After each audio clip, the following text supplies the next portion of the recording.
Gilead Sciences. We look over 5 years. They were real popular in 2015, but as of right now, they're kind of going down. Um, Institutional ownership 80%. I do like that. Um, I don't know this. They're in. I was reading an article. I didn't know. They're making a lot of money off of COVID-19. Their drug. I don't know how to pronounce it. Remdesivir. This one right here. It has been approved for most of the summer. So when someone's been sick with COVID, they've been going to the hospital, and they've been getting this drug right here. Now let's look at the pricing. See, June 29, 2020, they're saying that it's $300, $390 per vial, 520 for private health insurance, and it's 6 vials over 5 days for $2,300. Now, being a repurposed drug, the minimum production cost is 93 cents. Now, I might get this wrong, right? But I'm not the smartest person in the world. But what I'm reading this is that the treatment is 93 cents. It's 5 days, so it costs $5, and they're selling it for $2,300. I could be wrong, right? Because the reason why they can do this, it's a repurposed drug, is they've already had this drug out. Like, it's not a new drug. They didn't find it for coronavirus. They were testing it years before for Ebola in Africa, when they had the Ebola breakout. And this has been approved in, like, let's just look at the approvals, right? So July, Australia said yes. Canada, check. European Union, Iran, Japan, Mexico's like, nah, we ain't going for it. United States. So there's a lot. I mean, if per person, they're making a lot of money. If I read this correct. If I'm wrong, I'm wrong. Maybe I'm just stupid.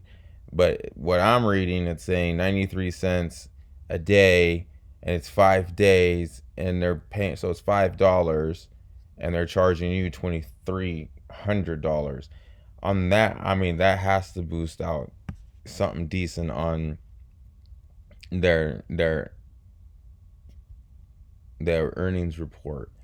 Now, I don't know when that information will come out, but I mean, hopefully it would turn this company around, because it's pretty down there. It hasn't seen this low since, it's at basically a 7 year low, a 7 year low. But let's look at they're paying 4.6% on a dividend, right? Um, yeah, here are all their drugs, right? So I was talking about COVID, but their main business is HIV, HVBV. These right here. Another drug that they had, they just donated. Well, it's not a donation when the government's paying you, right? So an HIV drug that they have is if you're at high risk of obtaining the drug. So I'm guessing if maybe your spouse or someone else, because it's at high sexual risk, right? So I'm guessing if your spouse has HIV, then you take the little drug, and then it blocks you from getting it, right?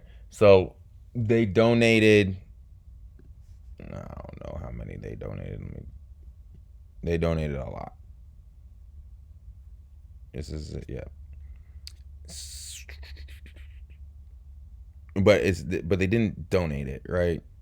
So it seems like they donated it, but they didn't.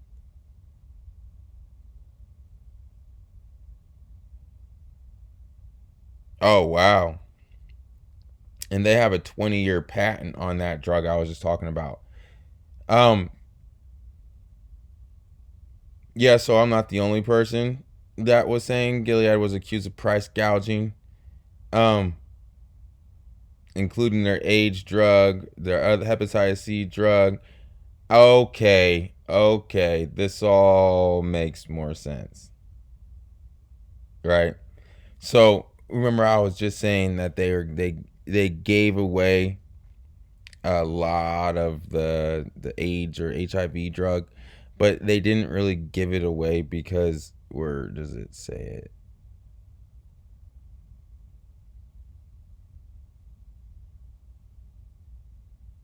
What they did, I can't find it.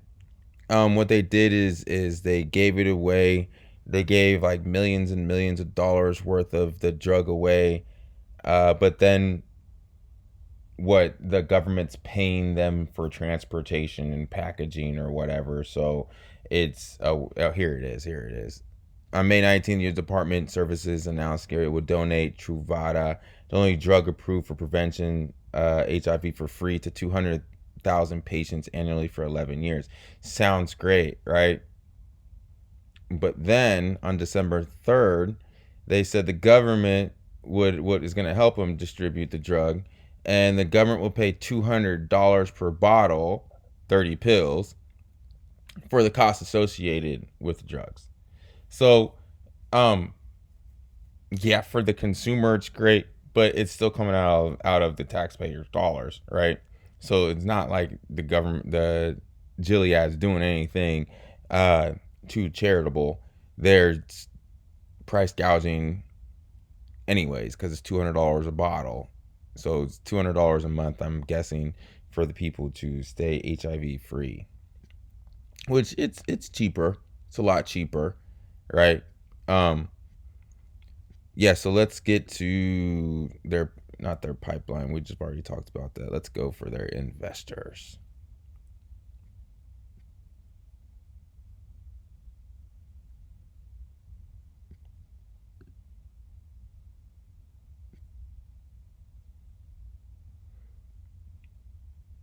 No,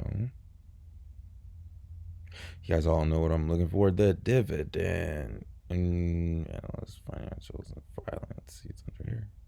No. Investor resources. No, no, no.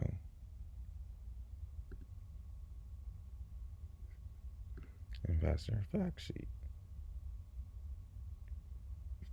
What is this? Okay, well, here's the investor fact sheet. It kind of shows us more of the products. Here's the Truvada, the products that they have. That's not what I was looking for. But if you are interested in that, go there. I am looking.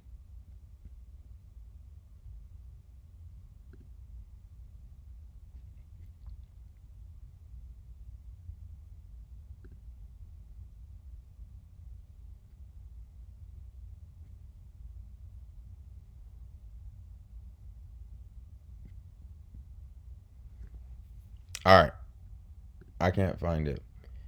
That's concerning that I can't find it. But I mean, we're in the market. We're investors here, so we're not too concerned on how I personally think of the company. But if they're able to create a product for 95 cents and sell it for $2,300 and they can do this on a massive scale, then I mean, that is a cash cow, right? That's a cash cow. That's literally printing money, right? Um, so it makes sense why they can pay you 4%. It's not a very big of a company. And then let's also once again go over the profile because we are at my threshold, 80% owner institutional ownership. So to me, I mean, okay, In 2013, 2-for-1 Sprite stocks. Well, that doesn't matter because it was up there in 2015. So yeah, it's a cash cow. It's making drugs that has a 20-year patent on a drug that's going to help on Ebola. Uh, a lot of people are going to be using their drug for the COVID vaccine, or not the vaccine, it's treatment. It's not the vaccine. It's treatment once you already have it. So, yeah, I see. It's cash cow.